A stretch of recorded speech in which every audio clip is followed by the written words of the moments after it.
Alright, what's up everybody? Today I'm going to go over 5 very important habits that millionaires and billionaires use that you need to apply to your life and how they're going to help you out. Now there's no guarantees in life, but there are certain things that you can do to at least make sure that you're headed in the right direction, and these habits are going to help you with that. And you're also going to notice many of these habits, there's nothing new under the sun. I'm sure you've heard these things before, but I'm going to go over why they're important, why they work, and how I've applied them to my life. Some of them don't even have to do with money, but they help you to set up a certain framework in your mind to help you make money.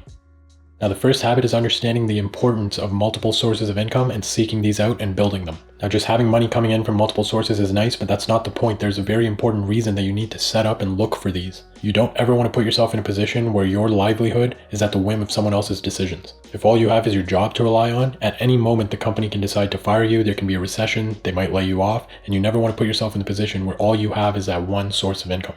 You want to have the peace of mind of knowing, okay, if anything happens, if I get laid off, if I get less hours, or if I just don't want to work here anymore, I have multiple ways of putting food on the table, and then I can figure things out from there. Now these can be active or quote-unquote passive sources of income, but whatever it is, you need to make sure you set up multiples, whether that's building a side hustle, picking up more hours at a second job, or investing in the stock market or in real estate. You need things that are putting money in your pocket when you are asleep or not at work. Now there's levels to this game. The first thing is just making sure that you're not reliant on anybody, and the second thing is to actually become wealthy, you need multiple sources of income as well. Now there's a fine line. You don't want to be doing a million things at once and not focusing appropriately on anything, so find your limits and work within them. Now the second thing, it's very important, and everyone says this, you are the top 5 people you spend your time with, but it is so important. The people you're around will literally determine your outlook on the world and how you go about working and solving problems. I was raised in the typical immigrant family where success meant doctor, lawyer, or engineer, and I surrounded myself with people who only had those goals. And it served me well. I did well in school, I became a doctor and all that, but I never surrounded myself with people that truly had the types of goals that I truly desire, rather than what society says or my family said was successful. Once I actually got into building my first few businesses and got into entrepreneurship and side hustles in this whole space, that's when I started to consume those types of people's information and surround myself with people who had similar goals, and now I live a completely different life with a completely different outlook. Anytime I go to travel or go to a conference, it's such an eye-opening experience because above all else, it shows you what is possible in the world and how small I'd actually been thinking.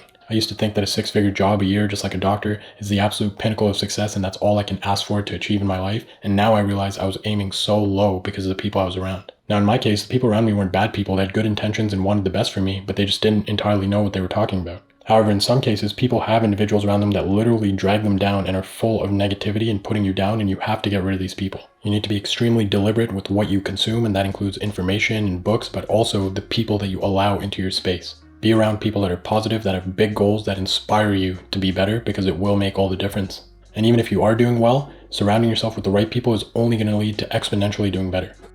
Now the third thing is getting comfortable being uncomfortable. Building a business, building wealth, these are all very difficult things that require discipline, and they require you to many times do what you don't feel like doing when it needs to be done. And just like anything else, this is a skill and it's like a muscle. The more you work on it, the stronger it's going to be. The reason being wealthy is even valuable, or driving a Lamborghini or having 6-pack abs, the only reason those things are valuable is because they're difficult to attain. If everybody you saw was driving around in a Lamborghini, it would be worth nothing because it's easy to get. If you want to live a life on your own terms and you want to have sources of income that allow you to live freely and do whatever you want, you better bet that it's going to be difficult, it's going to be challenging, and you have to get used to being uncomfortable and being okay with that, learning from it, and putting yourself in a better position instead of just giving up and running the other way.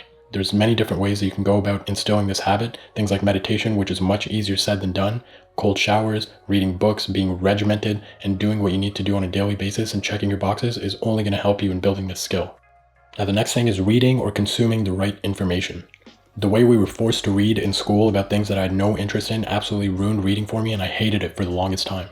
But then when I started consuming information about finances and entrepreneurship and things that I was genuinely interested in, it completely changed everything.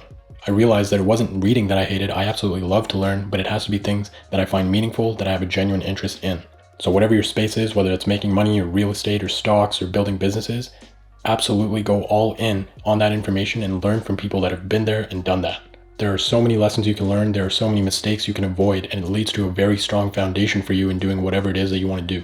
Instead of starting from scratch and just building your way up and learning the lessons on your own, you might as well learn from people that have already been there, apply what they're telling you, and start at a much higher level than they got to start at because you have the luxury of that information. Now, it doesn't just have to be sitting down and reading. You can listen to audiobooks these days, you can listen to podcasts, you can watch YouTube videos, and you can do these things while you're doing other stuff that you would just mindlessly be doing anyways. While you're doing the laundry, while you're washing the dishes, cleaning around the house, while you're walking from place to place. These are easy pockets of time where you can be learning information that can absolutely change your life. There's countless stories of entrepreneurs being voracious readers. I'm not going to go through them all, but you just have to trust the fact that if there is a mountain of information out there that can help your life, that you should use it. Now, you have to be careful with this. You don't want to just read and consume all day and not actually do any work, because it doesn't matter how much you know, it matters what you do with what you know, so find the right balance. Now, last but not least, it's having and working towards an inspiring vision. Like I said many times, no matter what you pursue in life, there are going to be difficult moments. You're going to be knocked down, you're going to fail, it's going to be hard, and you have to find a way to get up, learn, and keep going. And the only way you're going to do that is if you're inspired by where you're headed. And this can be in any area of your life. In this specific case, we're talking about wealth. So you have to remember that whatever you're doing is going towards building that extremely successful business or earning your financial freedom, so you no longer have to work on anybody else's dime, and you can work when you feel like working because you want to work. And that is ultimately the vision you're working towards. So when you're stuck in that monotonous task of daily doing the things you need to do, you remember that that's what you're working towards and that it will get better as long as you stick with it. Because the reality is there are just moments where you're going to be down and no amount of motivation, no amount of discipline is going to get you up. And sometimes you just have to close your eyes and you have to visualize what it is that you're working towards and what the point of all this is, and that might drag you through. So that's pretty much it, guys. I hope that was helpful. These are 5 very common things that many successful people do that I've applied to my life and have absolutely changed my life, and I wish you all the best, and I'll see you next time.